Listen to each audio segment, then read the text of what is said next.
Hi guys, we are here with your Bible reading. We hope you guys are having a good day. Are you going to follow home today, Sherm? Sherm's got a really bad headache today. So you and I will be starting Matthew chapter 24 today, reading verses 1 through 28. We'll be talking about one thing today in Matthew: the destruction of the temple and the signs of the end times. So listen closely to what Jesus says. Some of the things we're going to have to go through before the end of the world gets here. And some sound like we're already in those times. We'll see what you'll be going through as a Christian and your reward for doing so. A lot of people won't stay with their faith. A lot of people will be scared and abandon their faith. A lot of people will abandon Jesus because of fear.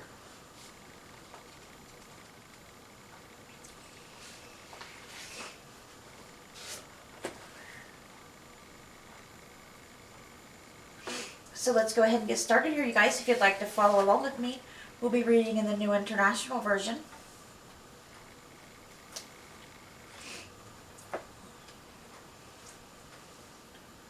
Jesus left the temple and was walking away when his disciples came to him to call his attention to its buildings. "Do you see all these things?" he asked. "Truly I tell you, not one stone here will be left on another. Every one will be thrown down."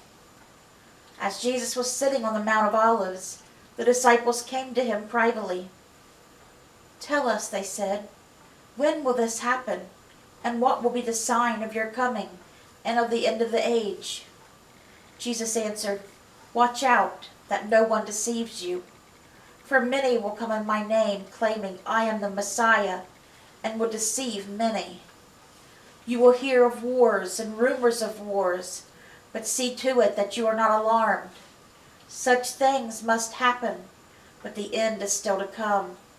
Nation will rise against nation, and kingdom against kingdom. There will be famines and earthquakes in various places. All these are the beginning of birth pains.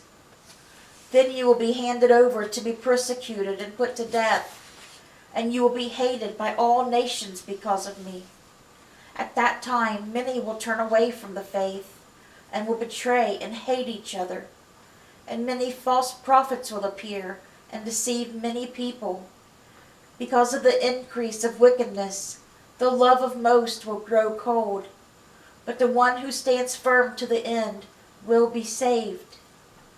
And this gospel of the kingdom will be preached in the whole world as a testimony to all nations, and then the end will come.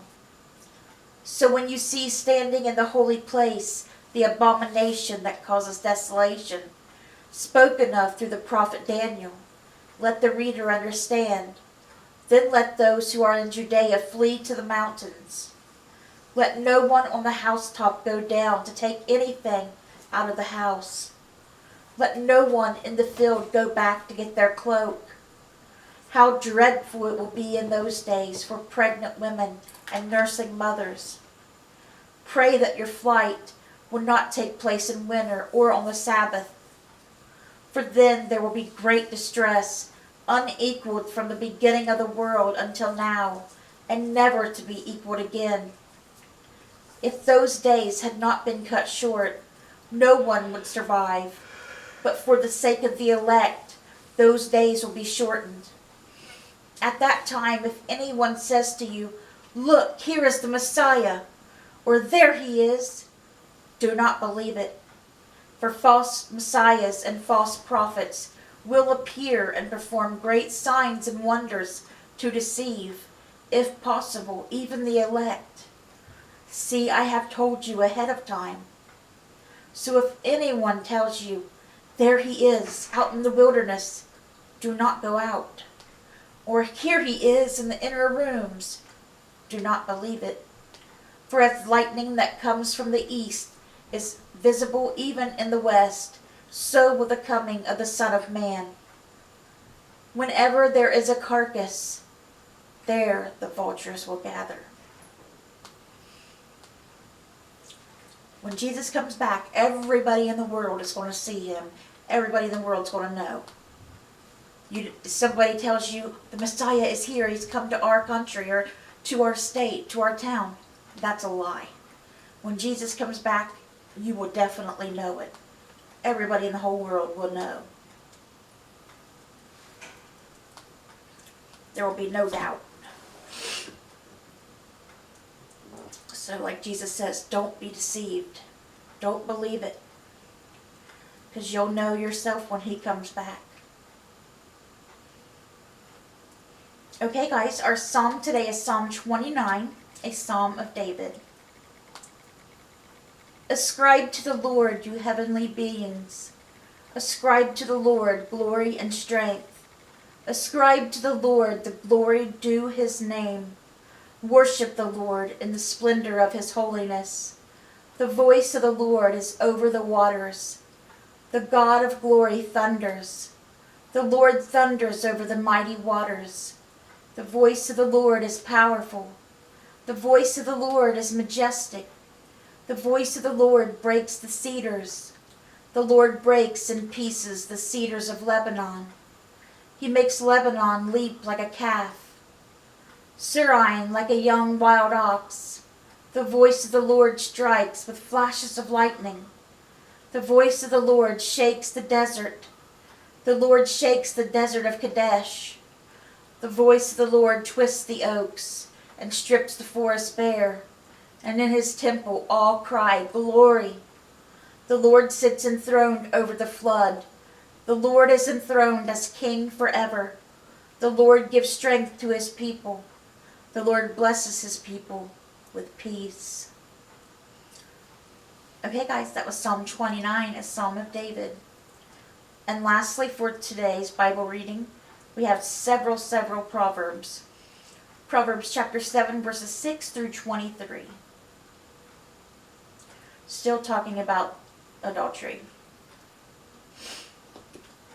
At the window of my house, I looked down through the lattice. I saw among the simple, I noticed among the young men, a youth who had no sense. He was going down the street near her corner, walking along in the direction of her house, at twilight as the day was fading, as the dark of night set in. Then out came a woman to meet him, dressed like a prostitute and with crafty intent. She is unruly and defiant. Her feet never stay at home. Now in the street, now in the squares, at every corner she lurks. She took hold of him and kissed him. And with a brazen face she said, "Today I fulfilled my vows, and I have food from my fellowship offering at my home. So I came out to meet you. I looked for you and have found you. I have covered my bed with colored linens from Egypt. I have perfumed my bed with myrrh, aloes, and cinnamon. Come, let's drink deeply of love till morning. Let's enjoy ourselves with love. My husband is not at home. He has gone on a long journey. He took his purse filled with money and would not be home till full moon." With persuasive words she led him astray. She seduced him with her smooth talk. All at once he followed her, like an ox going to the slaughter, like a deer stepping into a noose, till an arrow pierces his liver, like a bird darting into a snare, little knowing it will cost him his life.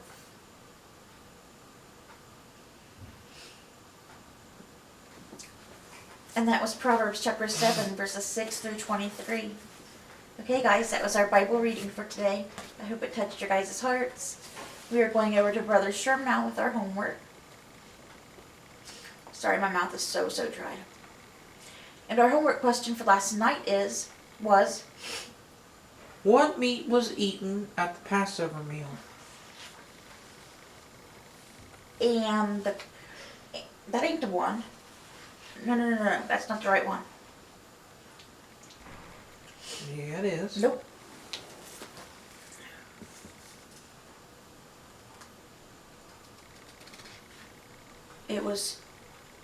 who brought the meal to her brother she thought was sick, remember? Who was raped after bringing a meal to her supposedly sick brother? And the answer we should have came up with is Tamar. King David's daughter. Her brother that was sick is King David's son. They were half brother, half sister. But they had the same father but different mothers. Tamar was very, very beautiful. Tamar's full-blooded brother is David's son, Absalom. I believe he was David's oldest. And Absalom and Tamar were both very handsome and beautiful. They had great looks. And she was a virgin, of course. She was unmarried. And her half-brother,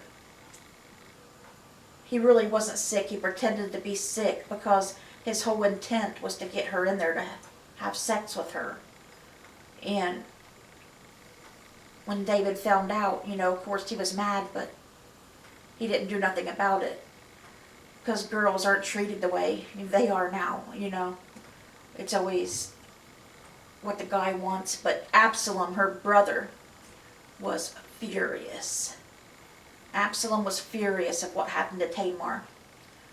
And after a little while, he took his brother out, had him called somewhere, and had his brother killed. When David found out, he was very upset, and Absalom took off for a while so he could flee from David's sight after having his brother killed. David wept greatly. Absalom ends up getting killed too later on, and David has to grieve him as well. But yes, it was her brother, half-brother, that raped her, and he intended to do so. It wasn't just like, let her come in and then, oh, I think I'll rape her now. He intended to do it the whole time. That's why he had her sent in. But them thinking that he was sick. And Absalom was furious. And no man wanted to marry her then because she was already defiled. A guy had already slept with her, so it said she will never be married now. She will never have children. Because nobody will want her. Because she's not a virgin. I don't know if she ends up getting married or not. It didn't say, but that's what it says. That, nobody will ever want her now. And in so many words, But I'll stop there. Because I could go on. But our homework question for tonight is, what meat was eaten at the Passover meal? and we can find that in the book of Exodus. the very second book of the Bible, the book of Exodus in the Old Testament, and chapter 12. Exodus chapter 12. You can find the answer to tonight's question, which is, what meat was eaten at the Passover meal? this one should be pretty easy. And if not, go look it up in the book of Exodus, chapter 12, verse 6, right? Okay. Chapter 12, verse 6. 1 through 20. Chapter 12, verses 1 through 20. Uh-huh. Verses 1 through 20. Exodus chapter 12. And you'll find the answer to what meat was eaten for the Passover. Alright, guys. Well, that was everything for today. I hope it touched your guys' hearts. Let's bring those souls to Jesus, and God willing, we'll see you guys again tomorrow with another Bible reading. Bye, guys. God bless.